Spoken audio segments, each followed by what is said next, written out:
Are feeling it. It is the final show before the holiday break, so we're mixing in a little holiday cheer.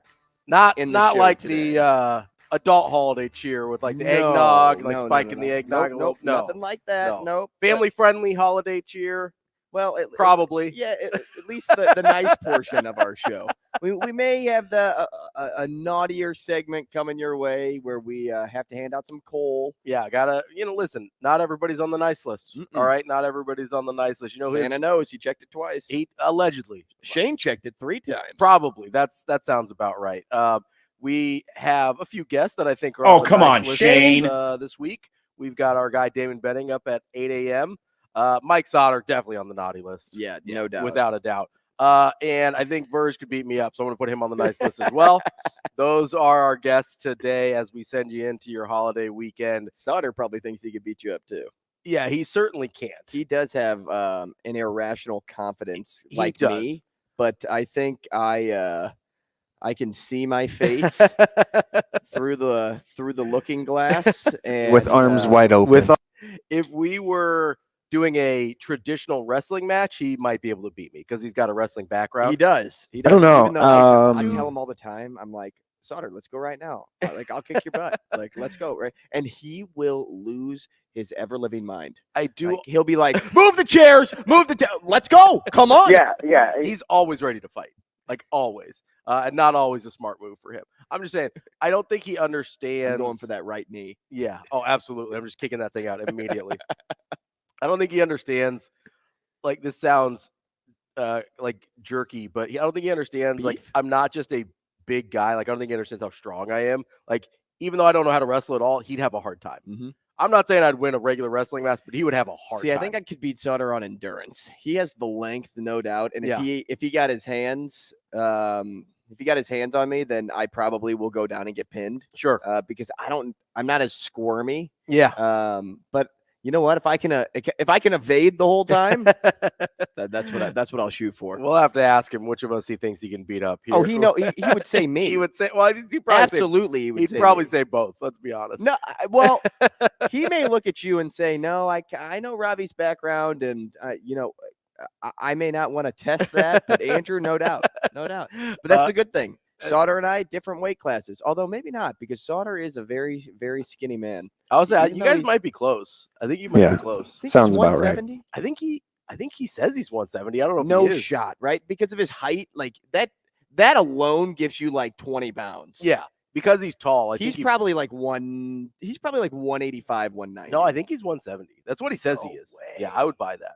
All right, we'll ask him. We'll have to ask him when he gets on here. We'll just stop talking about him randomly. We will talk to Mike Sauter at 9 a.m. Lots going on in the high school sports world. He's been covering college basketball as well, so we'll get his takes there. I know he was at that Nebraska, North Dakota game on Wednesday. At Bell West Westside last night, top 2-3 matchup in Class A. Absolutely. So tons to talk about with Sauter. Before we get into any of that, I don't know if you saw yesterday, Andrew. Actually, I do know you saw because you sent it to me. But for the audience, a dramatic effect. For the mystery of hosting a radio show. I don't know if you saw yesterday, Andrew, but Kirk Ferentz'z had some things to say unprompted. Out of nowhere. About Dylan Raiola, and doesn't even have the decency to say his name out loud. Just living rent-free in Kirk Ferentz'z head, Nebraska, and Dylan Raiola. If you didn't hear it, basically... Shane's got the clip. Oh, Shane, yeah. Can you go ahead and play that Ferentz'z clip? A concern for me, not a deal breaker, but a concern if any of our coaches come in and start talking about a guy's been in 3 high schools in 3 years. Those kinds of things are just things you need to get answers for, I think. So that was totally unrelated to anything they had really talked about. That was the question. Yeah, the question was like, hey, your recruiting class was basically wrapped up in July.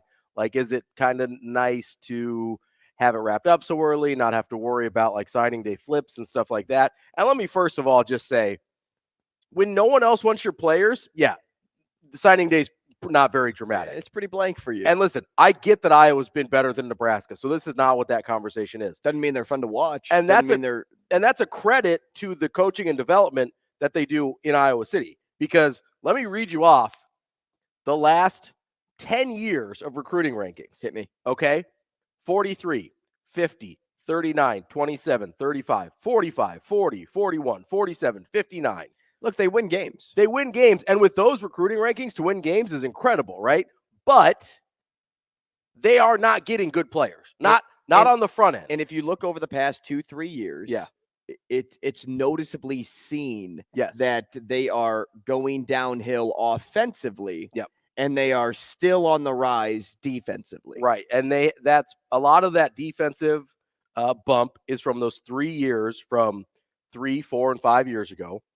So you've got a lot of veteran guys that was the only classes that they had in the last 10 years below or better than 40th ranked, whereas that 3-year stretch. And so that would have been 22, 21, and 20. Those guys are just aging out of the program now. And outside of that, they're all 40s or higher. You've got a couple in the 50s there. And here's the other thing is as all of their good players that they recruit for the most part are on defense. Right. Even the offensive line has seen a dip for Iowa. That's part of the reason the offense has gotten so bad because they never got skill players. Pretty much never. Maybe they'd get a running back here or there. Maybe they get a functional quarterback here or there. They pretty much never got skill position players, but the offensive line buoyed that unit up enough that you could get a running game going with a below average to mediocre running back. You could protect your quarterback long enough to find one of those incredible tight ends, which is about the only position on offense they've consistently recruited well at. That's gone because the offensive line has started to take a dip. I think because Brian Ferentz's focus has been so much on trying to get the offense going, he hasn't been able to focus on the offensive line where he's actually a great coach. And so you've seen that dip, and they don't have the talent to make up for it. They just don't have the pure talent. So when he's out here talking about, oh yeah, we don't have a lot of drama, and because you're not swimming in the deep waters, Kirk. Like, let me just start there. And look, Nebraska isn't either. Nebraska was fortunate that Dylan Raiola had a previous connection to the university. But even without Dylan Raiola, I get that they're not swimming in Alabama's waters. They're consistently swimming in the 20s. Like, that's where Nebraska lives. Oh, yeah. Nebraska's recruiting rankings are there. And look, consistently 20 to 25 spots higher than where Iowa is. So even though Nebraska's not in Alabama, Georgia waters, we're not in the kiddie pool either. I think Kirk Ferentz'z is feeling a little like they're starting to fall behind Nebraska in terms of development based on what you just mentioned about the recruiting rankings. And it won't be long until the Huskers consistently win the game against Iowa. Absolutely. It won't be long because these recruiting rankings just don't happen by mistake. No. There's a reason that certain guys are listed with certain stars. And yes, it's not a perfect system, but for the most part, it's pretty flawless. You're not just given this ranking and then you're not a 4-star and then you end up being like a 2-3 star in the portal. You're not a 5-star and end up being a 3-star later on. It's not too often that happens. There's a reason that since the start of the recruiting era, no team has won a national title that has been outside the top 15 in the recruiting, that hasn't had a top 15 recruiting class within the 4 years prior to them winning that national title. That is a fact. Okay. So you might miss on individuals with the recruiting services. You might miss on guys here or there, but as a whole, they're accurate. And let's not forget that the new and improved looking Big Ten is not going to be nice to Iowa. No. Where they sit today, where we know they are offensively, like I looked up last night, they averaged 16 points a game last season. And granted, that also includes what Cooper DeJean was able to do on special teams and defensively for that team. So I don't even know offensively how many points they averaged because they only had a couple of games where they were scored like north multiple of 30, offensive touchdowns. Right? Yeah. Or in the high 20s. The whole point of this too is if you don't improve at all, if you don't look like you have any sort of guidance on offense, how do you think you're going to get a guy like Dylan Raiola, who's been to 3 high schools in 3 years and ends up wanting to go to Iowa? You're not going to get anybody that wants to step foot in that program because they know it's just a wasteland for offensive players right now. And I mentioned this before when the Dylan Raiola thing cropped back up. Outside of tight ends. Yeah. I mentioned this before when the Dylan Raiola thing cropped back up for Nebraska, and people were kind of unsure if he was going to come or not, so they were still sort of like picking at him a little bit. and they would bring up the high school thing. And I promise you, I know people around here, and this is not an insult because I shouldn't pay attention either, but I'm a dork. People around here don't pay as much attention to college basketball recruiting. They figure out who Nebraska and Creighton are going to sign, and then they kind of move on from there. But the top guys in college basketball recruiting switch high schools all the time.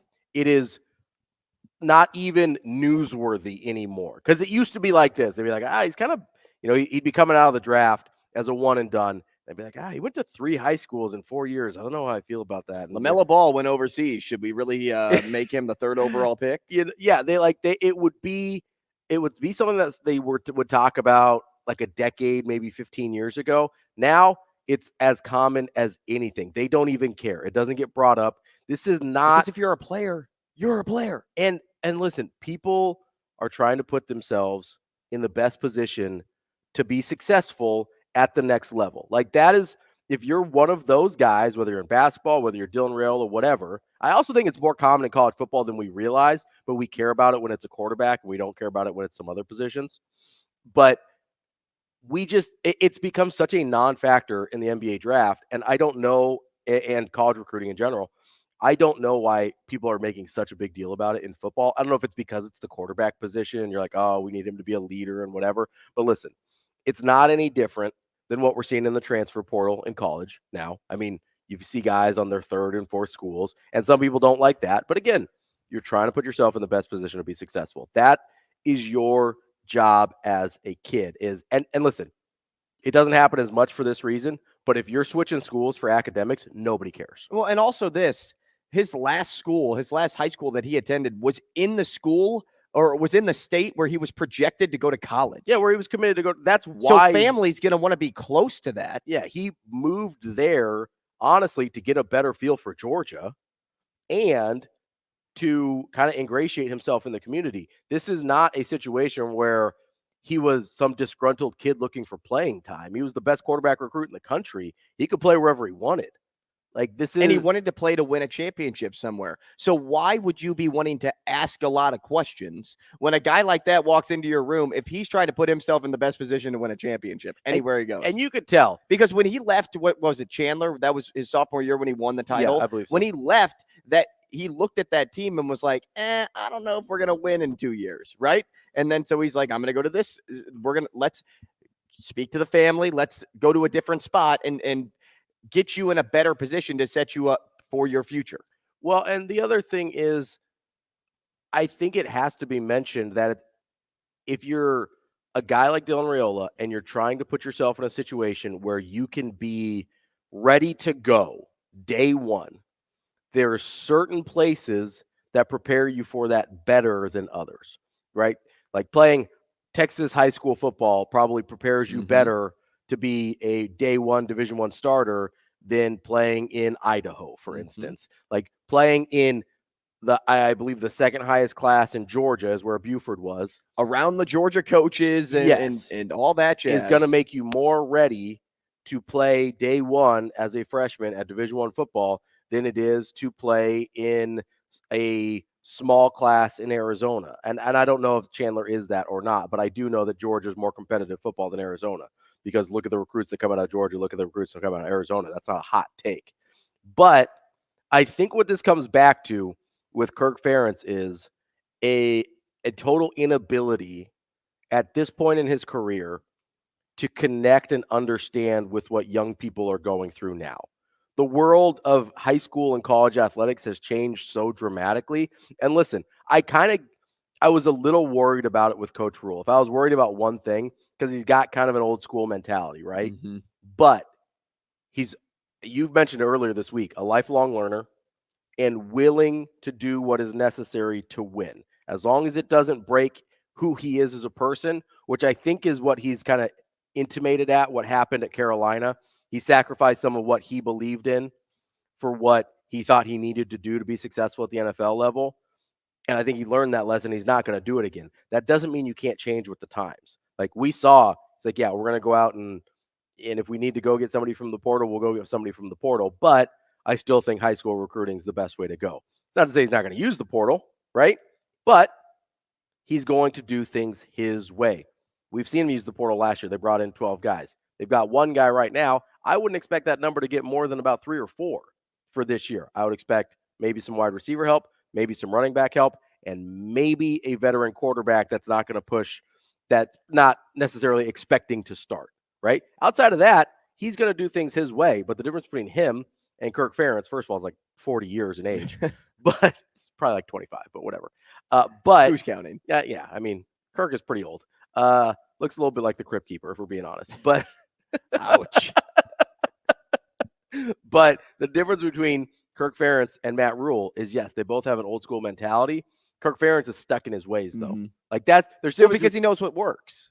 Well, he knows what has worked. That's what I mean. He knows what works for Iowa, so that's why he does it. What he's not taking into account is that conference realignment is not going to be nice to Iowa in how they play. And not just conference realignment, transfers, NIL, the whole change, everything that's changed in college football, which those are the big three, right?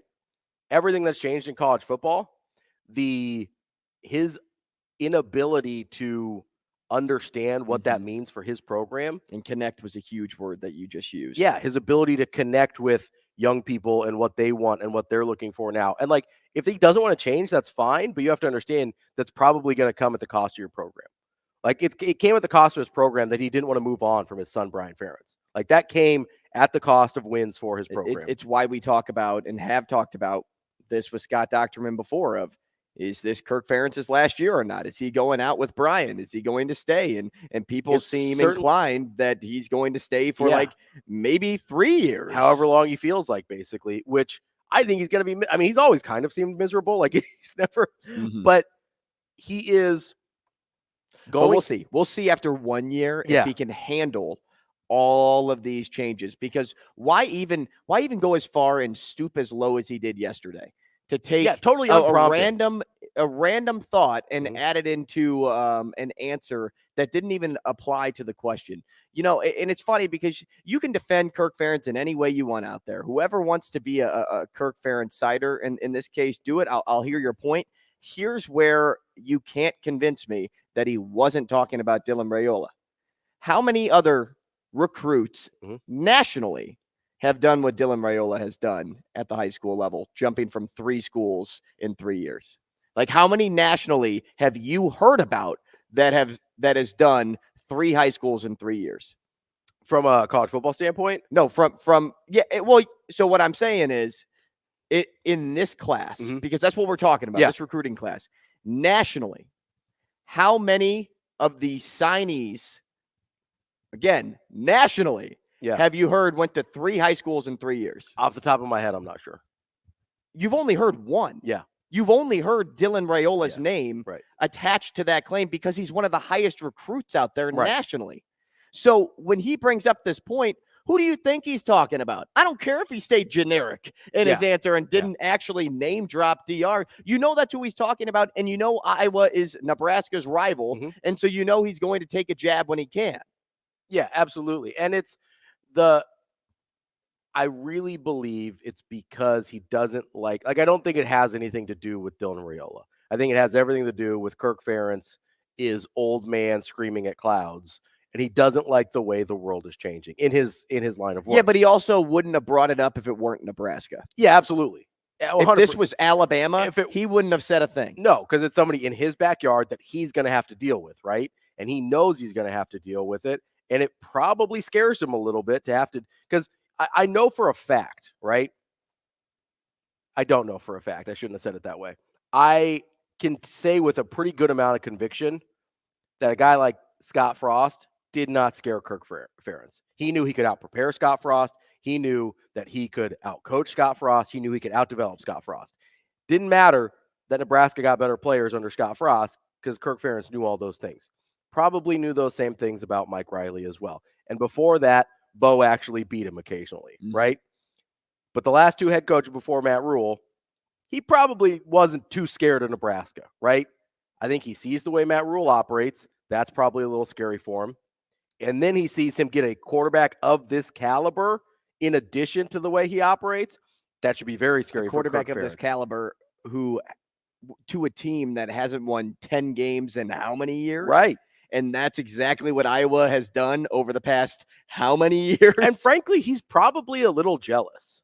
And you know what? That's where I think it stems from a little bit of salty. Yeah. Like he's salty about how things played out and how Nebraska has been able to consistently recruit over the last 2 seasons when they got a coach in there like Matt Rule. And it's probably frustrating to him that kids don't want to come play for Iowa despite the fact that Iowa's been better. Because let's be honest, Nebraska and Iowa recruit in a lot of the same pools. And in those years, what are those years that I told you that they recruited better? 39, 27, 35. What do those have in common? 2022, 2021, and 2020. What was happening in that time frame for Nebraska? A lot of turnover, a lot of turmoil. It was Scott Frost, right? Scott Frost was there. Those were his last. First, I thought COVID, and then I'm like, okay, what happened after COVID? Those were his last 3 years at Nebraska.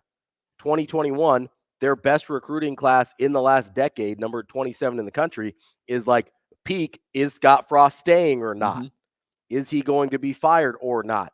Those guys are in the same pool that Nebraska recruits from, especially in the linemen and on the defensive side of the ball. Yeah, Nebraska lost a really good tight end out of Pierce because of all the changeover last year and Ben Bramer. Yeah, he ended up at Iowa State, but still, right? But when you have turmoil, you drop. Yeah, you lose guys that you should normally get. And so you look at when they recruited their best, and it exactly lined up when Nebraska was at their worst. And so now you get Matt Rule in town. They go 39 as Nebraska is clearly going to make a change, 50, 43. Those are their classes. 50 last year was Matt Rule's first class. 43 this year is his second class, the one that they just signed. This is a direct reflection of Kirk Ferentz'z having to fight with somebody that's actually in his weight class now. Don't hate the player, hate the game. Yeah, and he does hate the game. It seems like he hates the way the game has changed, and I don't think he's going. Yeah, but now he's hating on the player. Yes, he is now because he's bitter and salty. He's a salty because he can't adjust. Yeah, he's a bitter old man. Go retire, bud. I don't know what to tell you, but quit dropping 17-year-old kids' names when you're salty about your program. I mean, average more points than the names that you are attacking, right? Per age. Average more points in a game. If you average 19 points a game, then have at it. Go after any kid. But until you average more than 17 points a game, get off my lawn. That is the opening of the show. We will have more Hurrdat Sports Radio coming up next.